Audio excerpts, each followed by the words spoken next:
ओम श्री गुरुवे नमः। ओम श्री गुरुवे नमः। ओम श्री गुरुवे नमः। द डार्क लाइट चैनल पर आप सभी मित्रों का आज की चर्चा में मैं स्वागत करता हूं। आदरणीय मित्रों, पूरे वर्ष में 12 टाइम अमावस्या की तिथि आती है और 12 टाइम पूर्णिमा की तिथि आती है। प्रत्येक अमावस्या अपने आप में अति महत्वपूर्ण है। जितनी अंधकार भरी रात्रि होगी उतना ही सूर्य है। अमावस्या की रात्रि यानी कि चंद्रमा की अनुपस्थिति, गहन अंधकार भरी रात्रि। जितनी गहन अंधकार भरी रात्रि होगी उतना ही निकट सूर्य का प्रकाश दस्तक देने वाला है।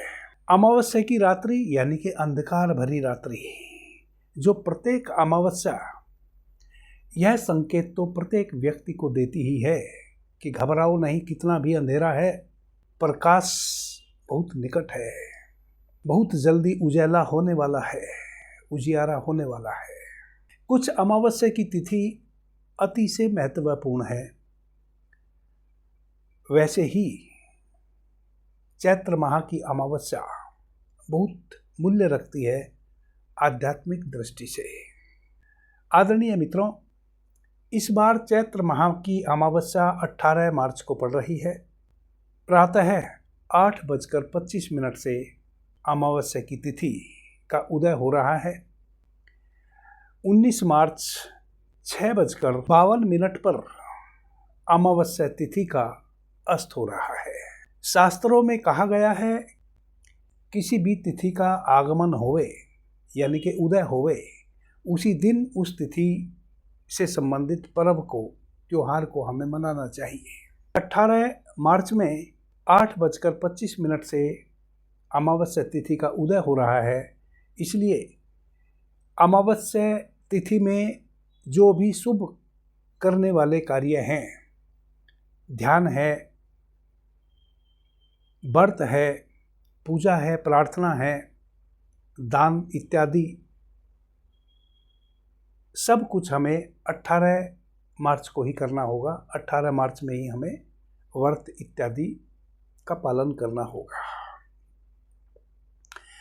चूँकि चैत्र माह में आने वाली अमावस्या तिथि कई मायने में बहुत महत्वपूर्ण है, इसलिए कुछ छोटे छोटे उपाय मैं भी आपको आज बताने वाला हूँ, जो इस अमावस्या में आपको कर लेने चाहिए, जिससे आपके जीवन में जो अंधकार है वह छटे। प्रत्येक अमावस्या की रात्रि अगले दिन शुक्ल पक्ष की प्रथमा का दिवस होता है। शुक्ल पक्ष की प्रथमा हमारे जीवन में प्रकाश लेकर आए।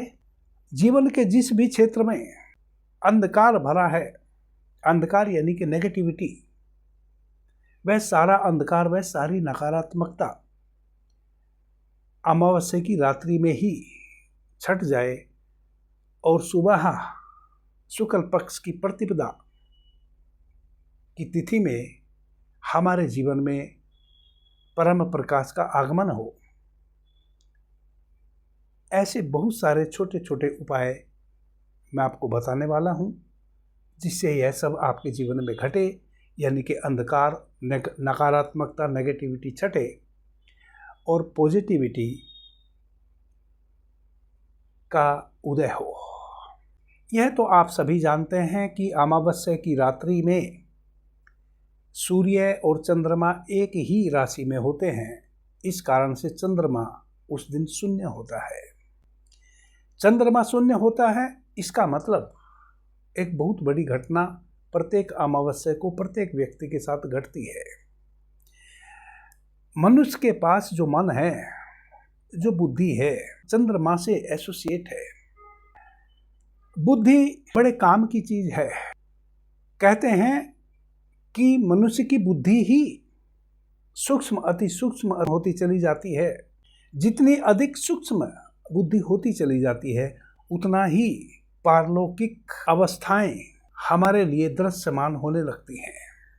मन चंद्रमा से चूंकि एसोसिएट है, इसलिए बाकी दिन जैसे जैसे शुक्ल पक्ष की प्रथमा से लेके पूर्णिमा तक का समय बीतेगा तैसे तैसे मनुष्य विचार के तल पे बहुत स्ट्रोंग होता चला जाता है।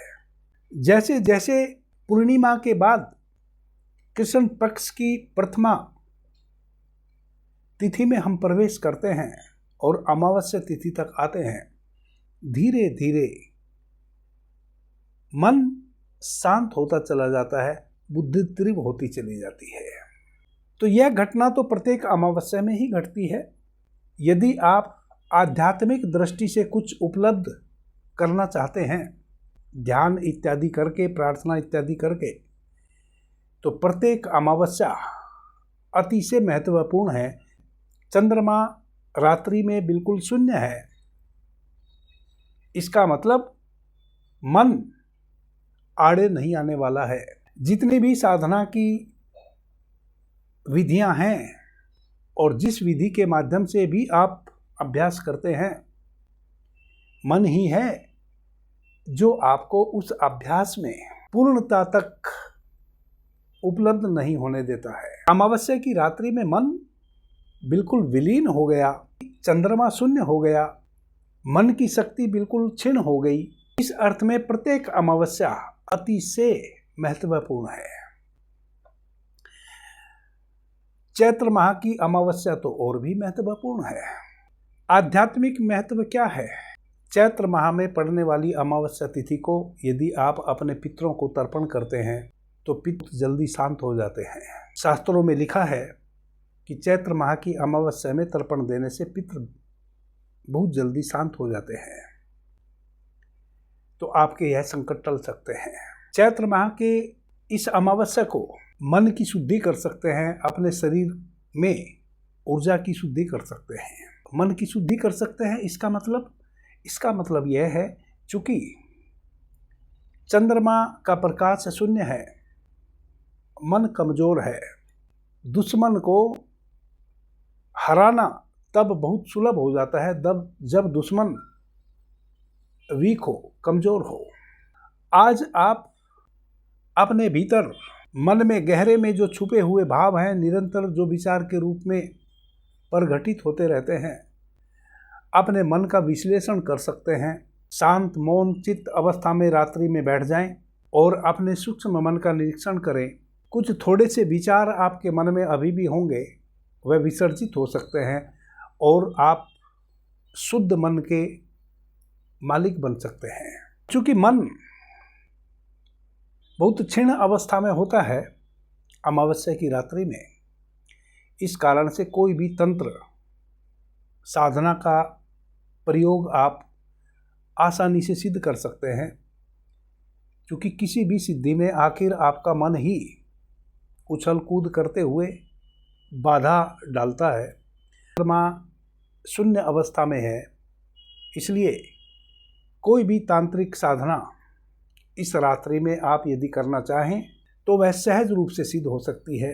जैसे मैंने भी पीछे कई मंत्र बताए थे, अभी आपने चंद्र ग्रहण में यदि वह मंत्र सिद्ध नहीं किए हैं तो चैत्र माह की इस अमावस्या को आप उन मंत्रों को सिद्ध कर ले सकते हैं।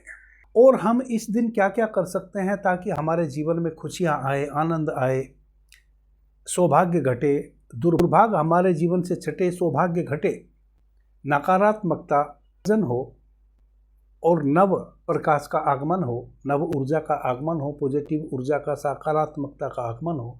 और हम क्या क्या कर सकते हैं? 18 मार्च को ब्रह्म मुहूर्त में उठने का प्रयास करें। प्रातः स्नान इत्यादि करके अपने घर के मंदिर में, जो आपने अपने घर में छोटा सा एक पूजा का स्थान बना रखा है, उसमें दीपक प्रज्वलित करें। संभव हो सके मंदिर में जाके भगवान शिव का जलाभिषेक करें, काले तिल से अपने पितरों को तर्पण करें। यह सब सुबह के कार्य हैं। दोपहर में आप अपने पितरों के नाम से अन्न का दान करें। सही संध्या में भगवान शिव के पंचाक्षर मंत्र ओम नमः शिवाय का उच्चारण करें। ये कुछ बहुत छोटी छोटी सी चीज़ें हैं जिसको आप कर ले सकते हैं। सबसे महत्वपूर्ण इस स्थिति में एक दीपक जलाना ही है, जिसकी विधि मैं आपको बताऊंगा।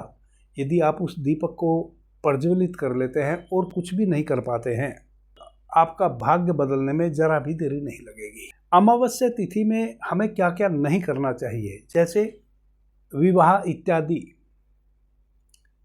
की बातचीत करना, विवाह करना, विवाह से संबंधित किसी भी प्रकार का आयोजन करना, नए घर में प्रवेश करना या किसी भी नए कार्य की नींव रखना यानी कि शुरुआत करना,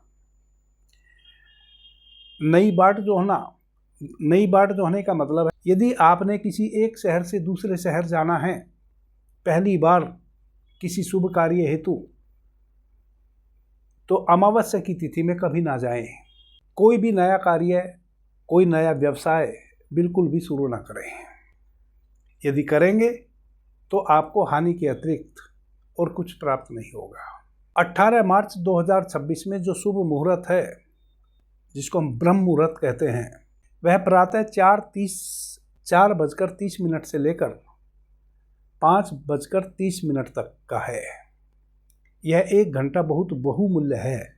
सुबह सूर्योदय के समय करने वाली पूजा प्रातः 6:30 से लेकर प्रातः 9 बजे तक संपन्न कर ले सकते हैं। जिस प्रकार की भी पूजा प्रार्थना आपने करनी है वह सब आप 6:30 से लेकर सुबह 9 बजे तक निपटा लें तो ज़्यादा श्रेष्ठ कर रहेगा। अभिजीत मुहूर्त दोपहर 12 बजे से लेकर 12:45 तक रहेगा। पितरों को यदि तर्पण देना है तो उसके लिए सबसे श्रेष्ठ समय इस अमावस्या को 11:30 से लेकर दोपहर 1:30 तक का रहने वाला है। पितृ तर्पण के लिए 1 लोटे में थोड़े से काले तिल डाल लें, थोड़ी उड़द की दाल डाल लें यदि संभव है तो। श्री हरि विष्णु का ध्यान करते हुए अपने पितरों के शुभ के लिए, अपने पितरों की शांति के लिए आप सूर्य भगवान को तर्पण करें। यदि आपके घर में किसी प्रकार का नज़र दोष आपको महसूस होता है, जैसे परिवार के किसी सदस्य के शरीर से बैड स्मेल आना, गंदी स्मेल आना, दुर्गंध आना, घर में बच्चा हो या बूढ़ा हो, यदि किसी के शरीर से बुरी स्मेल आती है, दुर्गंध आती है, या आपको लगता है कि किसी को नज़र दोष लग गया है या किसी कार्य को नज़र दोष लग गया है, तो सही संध्या में अपने दरवाजे पर, आपके घर का जो मुख्य द्वार है, सरसों के तेल का दीपक जलाएं तो नज़र दोष से आप मुक्त हो जाएंगे। अंत में मैं उस दीपक की बात करता हूं जो इस चर्चा को करने का सार सूत्र है। यदि आपके घर में निर्धनता छा गई है, जो भी कार्य आप करते हैं उसके पीछे जो लाभ का उद्देश्य आपका छिपा है उस लाभ की प्राप्ति नहीं होती और पूरी ईमानदारी से आप उस कार्य को करते हैं, उस कार्य को करने के जितने भी नॉर्म्स हैं, नियम हैं, उन सभी नियमों का भी आप पालन करते हैं, उसके उपरांत भी आपको किसी भी कार्य से धन अर्जन नहीं हो रहा है, धन की प्राप्ति नहीं हो रही है, इसके लिए यदि वैसा आपके साथ घट रहा है तो सही संध्या में एक सरसों के तेल का दीपक तैयार करके, थोड़ी सी उड़द की दाल, थोड़े से तिल गुड़ में अच्छे तरीके से सान के, थोड़ा 2 चम्मच तिल ले लें, 2 चम्मच उड़द की दाल ले लें, काली दाल, और थोड़ा सा गुड़ ले लें। उस गुड़ में अच्छे तरीके से सान के पीपल वृक्ष के पास जावें, उत्तर दिशा की ओर मुंह करके पालथी मार के बैठ जावें, देखें कि आपका कौन सा स्वर बह रहा है। अपने सूर्य स्वर को सक्रिय करें। स्वर को सक्रिय कैसे करेंगे? पहले देखें आपका कौन सा स्वर बह रहा है। यदि आपका पहले से ही सूर्य स्वर बह रहा है तो बड़ी अच्छी बात है।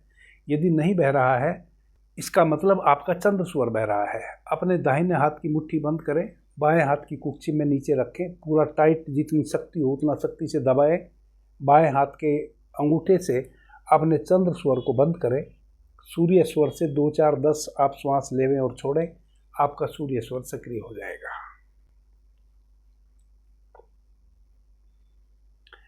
आपका सूर्य स्वर सक्रिय हो गया।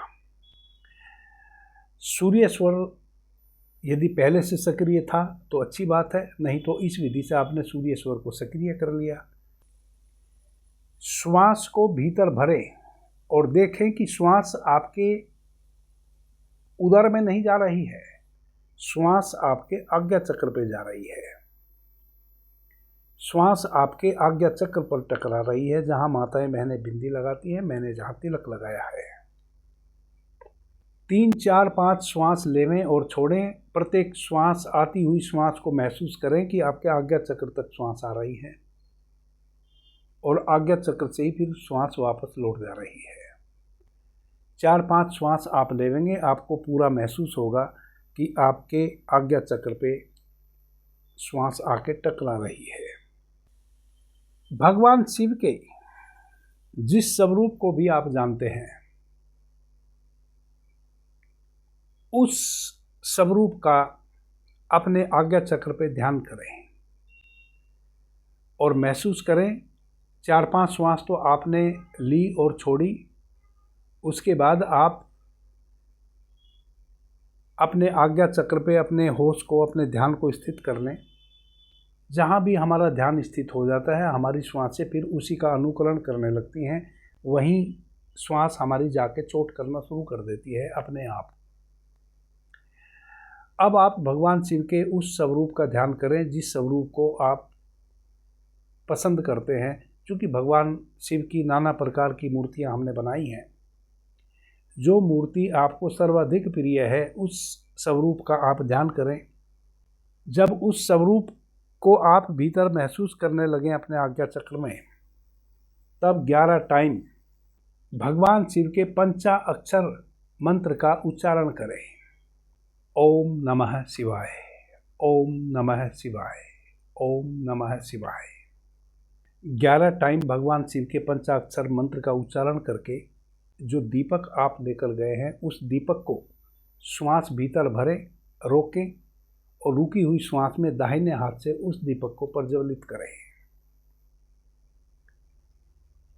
यदि आपका श्वास बदल गया है, सूर्य स्वर से चंद्र स्वर बहने लगा है, तो वापस से सूर्य स्वर को सक्रिय करें और सूर्य स्वर में, सगुण स्वर में श्वास को भीतर भरते हुए रोकें और फिर उस दीपक को प्रज्वलित करें दाहिने हाथ से।